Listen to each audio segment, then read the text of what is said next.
IFBB judge. So, to get a long story short, I wanted to see how I could benefit from penetration to the fitness market. We were looking at a convenience product, going into a protein bar, going to another protein bar. No disrespect to anybody with protein products, but you simply get into a price war. So the first idea we came up with was a cereal.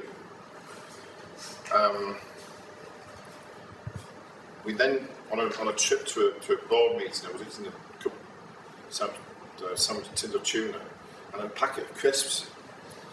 And on that trip there, we got to the board meeting, we decided to develop a protein crisp. So literally from that minute, we had 3 months to develop effectively the product we launched at Body Power. Now what Body Power gave us the vehicle to do was to see people engage with the delivery of the product. Not so much whether the product was good, whether they engaged with the delivery of that product itself. The feedback was immense. I'll just give you an indication, we've never picked the phone up once to sell the product. We're very fortunate to be in 18 countries at the moment. I did take the product to FIBO, just to show you what the industry's like. I showed it to a lot of the bodybuilding people that I know, and lots of the sports nutrition companies. And the FIBO of last year, and everybody told me that it would fail. So that was just something that spurred on even further. When we launched at Body Power, what we found was people were engaging with the convenience. Protein bars are very difficult to eat. They're also, I want to call it, an emergency consumption. They're definitely not mainstream, because you've got to engage with the mainstream product, you've got to engage with people's eating habits. People's eating habits are what they eat currently. So we've got to think of it as a way of delivering protein and dovetail that into what they currently eat, as opposed to shaking a protein shake or a protein bar. In doing Body Power, which what Nick helped us do was see that there was a market for a protein crisp. What we were finding, everybody's telling me it was a fantastic product. We've got a great product. To be honest, deep down I knew we did not have a good product. We had a product that would suffice people involved in fitness. We did not have a product that would suffice mainstream people, because it's all about the eat. So we had to go back to the drawing board and really develop a product so that we didn't have any dryness, and we boosted the flavour, and the texture was critical, and people will eat for convenience and eat for taste. Whether the amount of proteins in it and the amount of carbs in it, to be honest, mainstream aren't that bothered, they just need a bit of protein. So in doing that, we've developed a product that effectively a whey blend.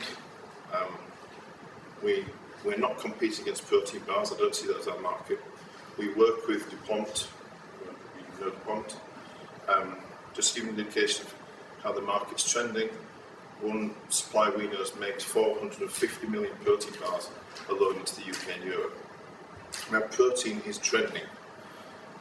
It's trending for lots of different reasons, health being one, but also it will take a bigger trend for this specific reason. Fats have been attacked.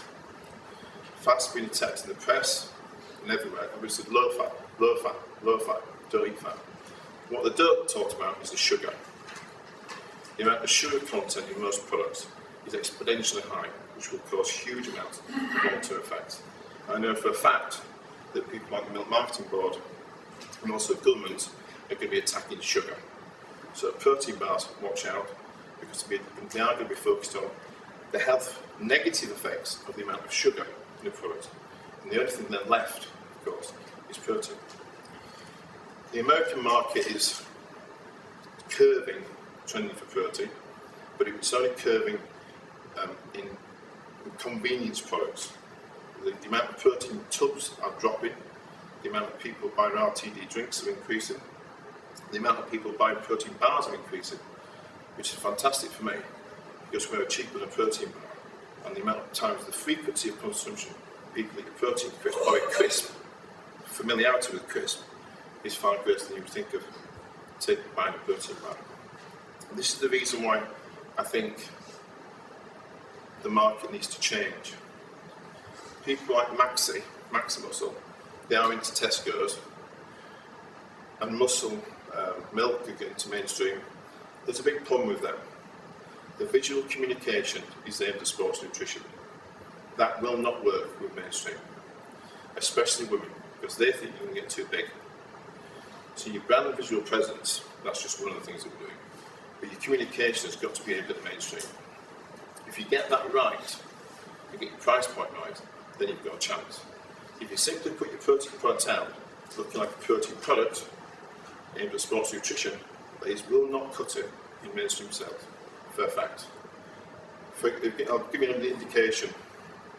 My protein currently sells 250,000 protein muffins a month. There's 450 calories in there. So proving the point, convenience is key. Going back to what BodyPower, the benefit that gave to us, and we will be exhibiting at BodyPower in South Africa and India next year, is that it gives you a platform to see people actually like your idea. And what you do then is, you ask them the question, they walk away from your stand in your product, and then what I did, I walked behind them, and I listened to them. I heard them say, it's too dry, or it's shit, or it's good. And that's what I was doing. I wasn't interested in what they were saying to effect. I was interested further down the line. And the big thing that came from that was, it's a great idea. And that's where you put a massive investment in. As it stands at the moment, the printing presses, as I'm speaking now, we're rattling off 450 square metres of film a minute. We're packing 2 million packs this month. And we've pre-sold those to 18 countries. America alone is taking between 12, depends on the orders, 12 and 24 pallets as a test run. If that takes off, the American market to us will be between 150 to 200 containers a month, which is an awful lot of packages for crisps. Our capacity is to make 6 tons of protein bites per day. Make 6,000 per day. We are launching a protein bites light, which is a 10-gram packet, because price point is key. 175 is too expensive for mainstream consumer. It's got to be under £1. So for Tesco's, Sainsbury's, Ocado, the other supermarkets we're talking to, that will be under £1. It's a 10-gram hit of protein, and that will be launched at BodyPower equally, so we'll see what the feedback is there. But we've got traction. That's what BodyPower gave to us. It gave us that vehicle to see if people like the product. You know, whether they like the taste of the product there, and then a lot of people told me it wasn't going to work. I knew it wasn't going to work because it tasted then. I knew that. It was too dry. But it was a functional thing for protein eaters. So all I can say is, just going to create your own look. I'm sure Nick's vision of BodyPower has worked out. Lots of people told me he couldn't do it. And the journey is just beginning for us. But without BodyPower, I won't be stood here today, because I wouldn't have got the feedback from the consumers and the grassroots to see if it was worked. So thanks very much, Nick. It's going to be challenging the next 12 months. The work just begins for us now, but it's a lot of packets of crisps that we're selling. But that's the trend is going to be protein, but it has to be convenience. If it's not convenience, it's not going to cut it, and also with price point. And bars, the problem with bars, of course, is where the way they're made, with the bonding agents, it has to have a lot of sugars in, or polyols, fibrous stuff. So however you look at it, the bar is difficult to eat, and it's not feminine.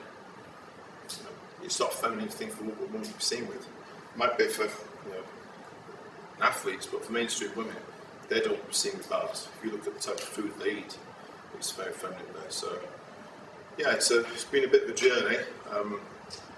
The main thing is to always listen to the consumer, and then the repeat sales. The consumer will listen to with BodyPower, and the repeat sales will listen to with the tills, and then we change the product for them. So thanks very much, Nick. All right. Cheers.